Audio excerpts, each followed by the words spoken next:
আরে ভাই ছাড় তোর কথা, পাগলা মাল সালা বেশি ভেজায়। তুই ওরা বাদ দে, তুই আমার কথা শোন। রাতের প্ল্যান কি বল?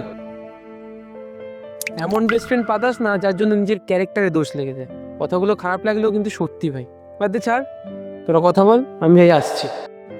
রনি, তুই আমাকে তোর বেস্ট ফ্রেন্ড ভাবিস কিনা আমি জানি না ভাই। তুই আমার বেস্ট ফ্রেন্ড ছিলিস, এখনো আছিস, আর থাকবি। তুই আমার বেস্ট ফ্রেন্ড। তুই আমার বেস্ট ফ্রেন্ড ছিলিস, এখনো আছিস, আর থাকবি। সানি তোর থেকে অনেক ভালো। তুই আমার বেস্ট ফ্রেন্ড ছিলিস, এখনো আছিস, আর থাকবি। তুই আমার বেস্ট ফ্রেন্ড। তোর সবসময় ভালোটাই চাই, তাই একটু শোন ভাই আমার কথা। তুই আমার বেস্ট ফ্রেন্ড ছিলিস, এখনো আছিস, আর থাকবি। তাই তোর সবসময় ভালোটাই চাই, তাই একটু শোন ভাই আমার কথা।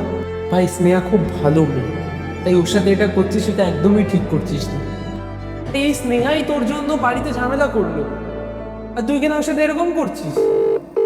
হ্যালো স্নেহা। আরে আজ সূর্য কোন দিক দিয়ে উঠেছে? এমনি সময় তো পাত্তাও পাওয়া যায় না।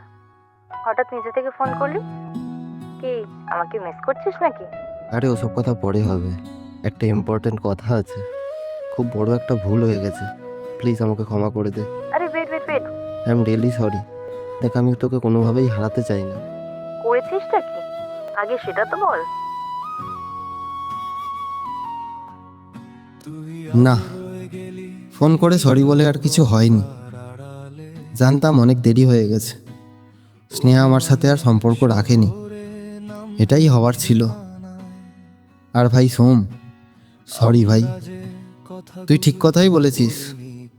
বেস্ট ফ্রেন্ড যাকে তাকে বানানো যায় না। এখন জেনে গেছি রে, জেনে গেছি সময় থাকতে মানুষকে মূল্য দিতে হয়, না হলে সবটাই শেষ হয়ে যায়। শুধু এটা বুঝতেই আমার অনেক দেরি হয়ে গেছে। সোম প্লিজ ফোনটা ধর, তোকে অনেক কিছু বলার আছে রে। তুই অন্তত অভিমান করে থাকিস না। কিন্তু তুই আলো